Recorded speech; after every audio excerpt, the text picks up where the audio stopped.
I humbly and gratefully accept your nomination for the presidency of the United States. And with that, Donald Trump becomes the new standard bearer of the Republican Party, what he said in a speech tonight. Elected a man accused of killing a woman and dismembering her body. As police try and figure out what led to the murder, neighbors are talking to us about the couple. Hundreds of people gathering in Boyle County tonight for a vigil honoring 3 young crash victims. What friends are saying about them.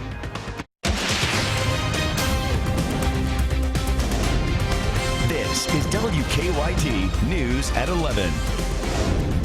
Good evening. Thanks for staying up late with us tonight. We've had steamy and at times stormy weather this week. It looks like Friday will not be much different. It is going to be another hot one out there. We begin tonight with Chief Meteorologist Chris Bailey and your no-wait weather forecast. Yeah, and we'll watch for the possibility of some thunderstorms to try to crash the party as well. Very, very late evening thermometers into the 70s, still flirting with 80 into parts of central Kentucky right now on a day that featured a lot of upper 80s to low 90s out there. Defender Radar Network had a little cluster of showers and thunderstorms diving at us. We talked about this at 6 o'clock. It dissipated into northern Kentucky, leaving a lot of clouds. A couple of weak boundaries out there can still fire up a scattered shower thunderstorm overnight. Then I want you to focus on what's going on to our northwest. Look at this big complex of thunderstorms diving out of parts of Wisconsin into the Chicagoland area and right on top now of central sections of Illinois. Is that going to hold together and work in? Here's the future radar as we see a little isolated shower thunderstorm into central Kentucky. 8 o'clock tomorrow morning, that line is beginning to weaken. But what generally happens in a situation like this, guys, you can leave little mini cold fronts floating around, so as the sun comes up tomorrow, we heat things up. Watch for some thunderstorms to go up. We'll look at that hour-by-hour forecast through the upcoming weekend when I come back in a few. Chris, thank you. He says he'll fight crime and lead a country of law and order if elected. Tonight, presidential nominee Donald Trump took the stage at the Republican National Convention as he formally accepted the party's nomination. His more than hour-long speech tonight also touched on the economy and national security, and it included attacks on Democratic candidate Hillary Clinton. Craig Boswell has our top story. I humbly and gratefully accept your nomination for the presidency of the United States. Donald Trump is promising to tell it like it is and put America first if he becomes the next president of the United States. We cannot afford to be so politically correct anymore. Trump says he'll start increasing the nation's security on day one. My plan will begin with safety at home, which means safe neighborhoods, secure borders, and protection from terrorism. There can be no prosperity without law and order. The billionaire businessman is trying to reassure Republicans who are on the fence. He also reached out to Bernie Sanders supporters and slammed Hillary Clinton. Her bad instincts and her bad judgment, something pointed out by Bernie Sanders, are what caused so many of the disasters unfolding today. Trump's daughter, Ivanka, introduced her father and addressed his perception problems head on. He recognizes real knowledge and skill when he finds it. He is colorblind and gender neutral. With the party over, Trump and Pence will now crisscross the country as they take on the Democratic ticket. Craig Boswell, CBS News, Cleveland. Kentucky's delegation at the Republican National Convention says that despite some challenges this week, the party is unified and they're supporting Donald Trump. 5th District Congressman Hal Rogers said that he believes Trump can bridge the divide between Congress and the White House.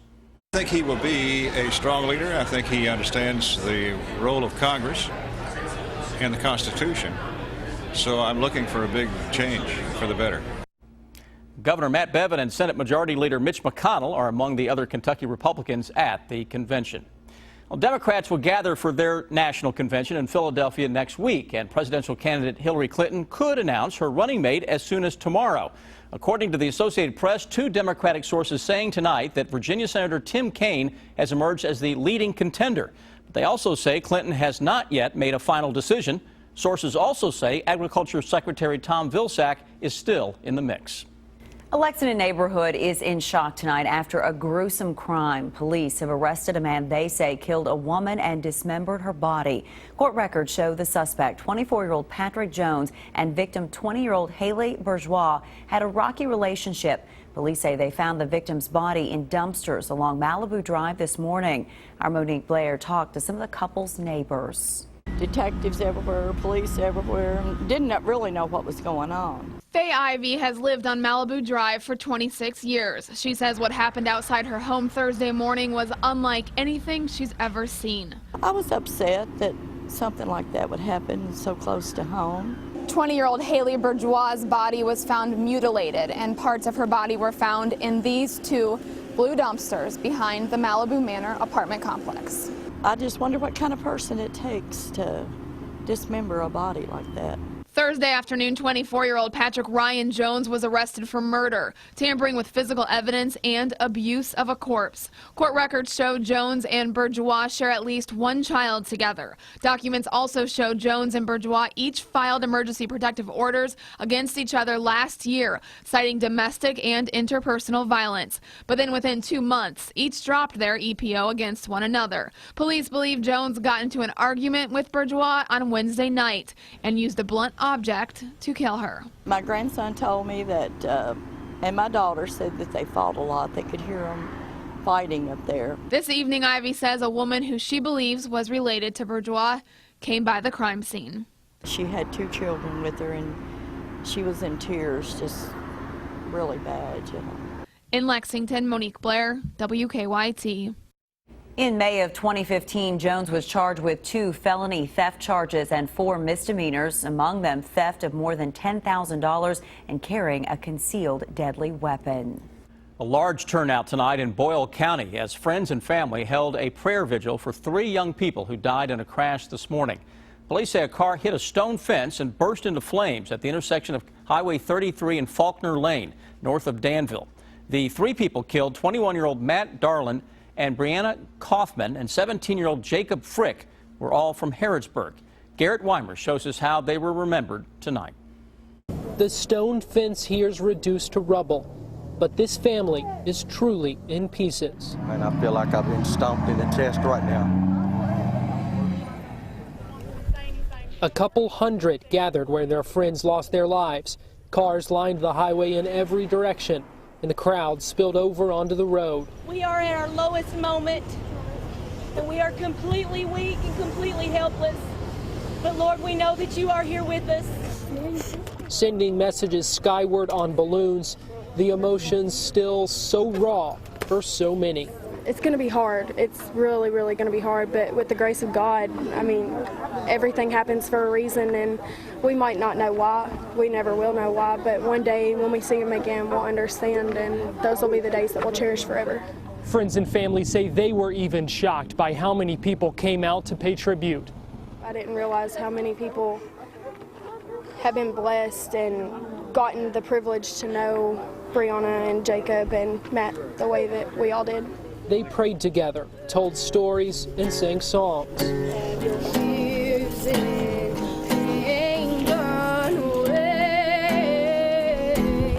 But more than that, they hugged, held each other, simply gave a shoulder to cry on. We're going to get through it. Absolutely going to get through it. Their memories and each other, now all they have to hold on to. In Boyle County, Garrett Weimer, WKYT. Police say that 20-year-old Trevor Thompson survived that crash. They say a man on his way to work rescued him from the burning car.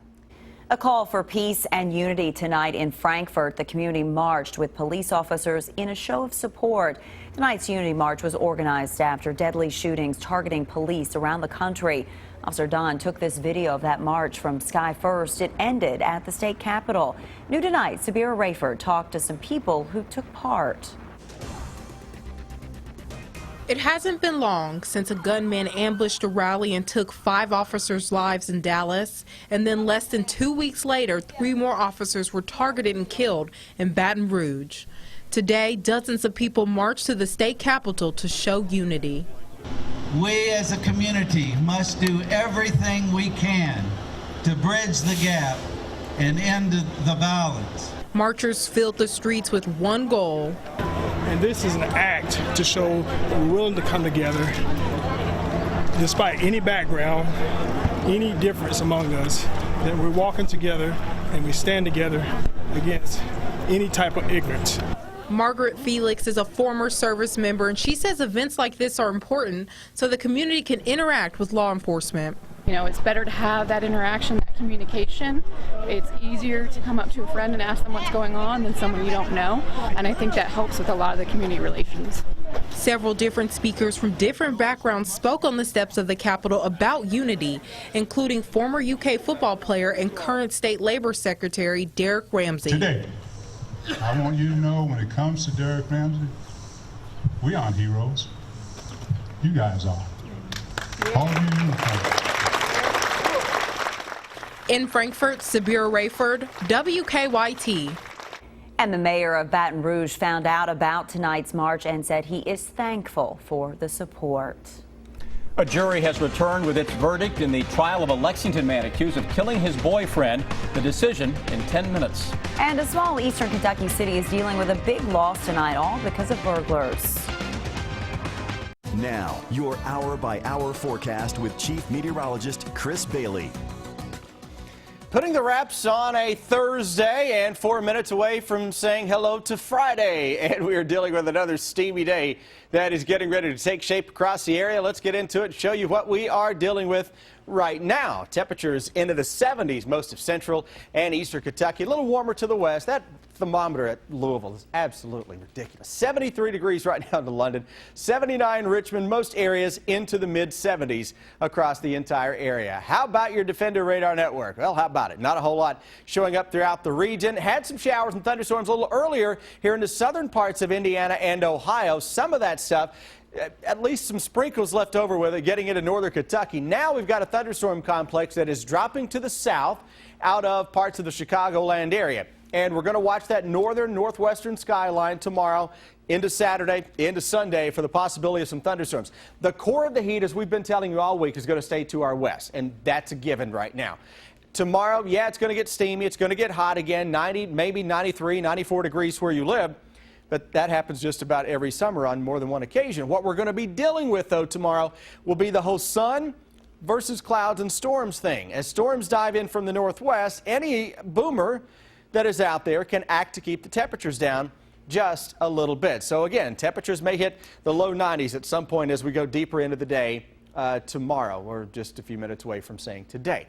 All right, here we go with the next 7 days. Rain chances will increase by the time we hit the weekend, and especially next week. This is a pattern that's going to throw a lot of rain at us over the next week and change, I'm afraid. We're going back into one that is going to feature these rounds of thunderstorms coming at us. Model has upped the ante. Each run gets a little juicier with the moisture over the next 7 days. Now we're spitting out close to 3 inches of rain over the next week. Not all coming at once, but you also got to keep in mind those computer models like that, they have a very difficult time in dealing with thunderstorms. So a thunderstorm can drop a few inches of rain in a short amount of time. That's not included in what you were just seeing. Let's go through the day tomorrow. That thunderstorm complex that's out there tonight largely misses us to the west, but it should leave a little boundary around into the afternoon tomorrow to get some thunderstorms to flare up. That would go into the evening hours. Any storm that goes up tomorrow can have some high winds and some very heavy rain. Let's go into the day on Saturday. You can almost see a little spin in the clouds here. I'm wondering if that's a little leftover mesoscale convective system from a thunderstorm complex. And it looks like what it is trying to do is fire up some of those thunderstorms again on Saturday. Let's go on into Saturday night and Sunday, and the potential again Sunday afternoon for some thunderstorms to go up across the entire region. So I'm telling you, this is a pattern that is going to turn stormy again. 93 tomorrow. We'll see.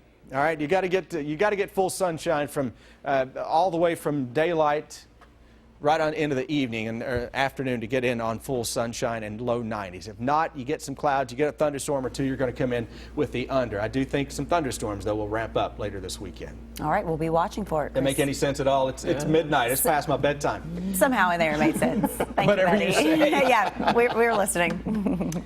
A woman's trip to help flood victims in West Virginia took an unexpected turn in eastern Kentucky. That's in 8 minutes.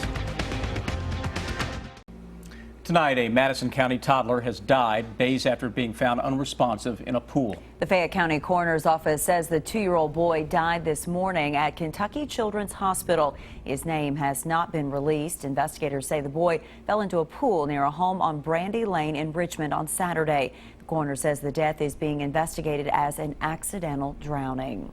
New tonight, burglars stole thousands of dollars worth of equipment that belongs to a small Harlan County city.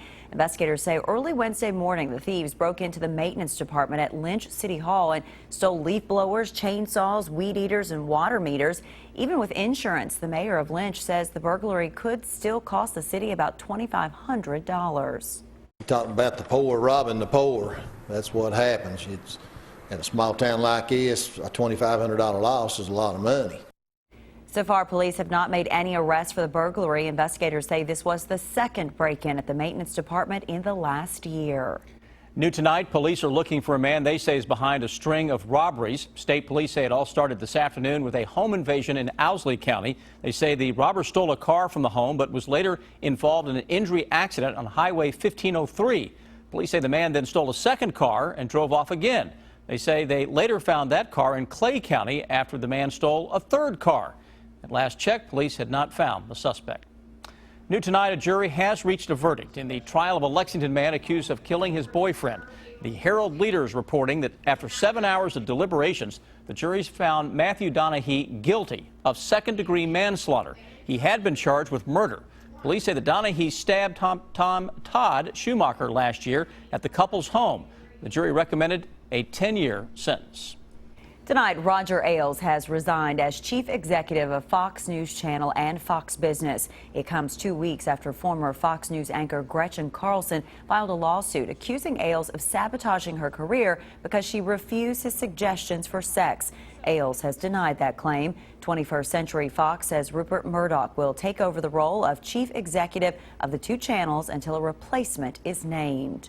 New tonight, the Centers for Disease Control and Prevention will be handing out $60 million across the country to protect Americans from the Zika virus. Kentucky will receive more than $750,000. The CDC says the money will help improve mosquito control and monitoring, as well as laboratory capacity around the country. New tonight, a Pike County church has a mess to clean up after a car crashed into the building. It happened late last night at the Jesus Way Church on US 119 in Belfry. Police are trying to figure out what led to the crash, but church leaders say the driver was actually on her way to help others. She's a young lady that's in the armed services. She's from Maryland, and she was going to Raynell, West Virginia to help with the flood victims. Police say the driver went to the hospital with non-life-threatening injuries. Church leaders say the damage was in the fellowship hall, so they can still hold services in the sanctuary. Up next, he has made a move from the SEC to the OVC. Quarterback Matty Mogg now at EKU. He talks about what he hopes to accomplish in one season of eligibility. And for the Cats, last year it was the stadium, this year the training facility. That's next on WKYT.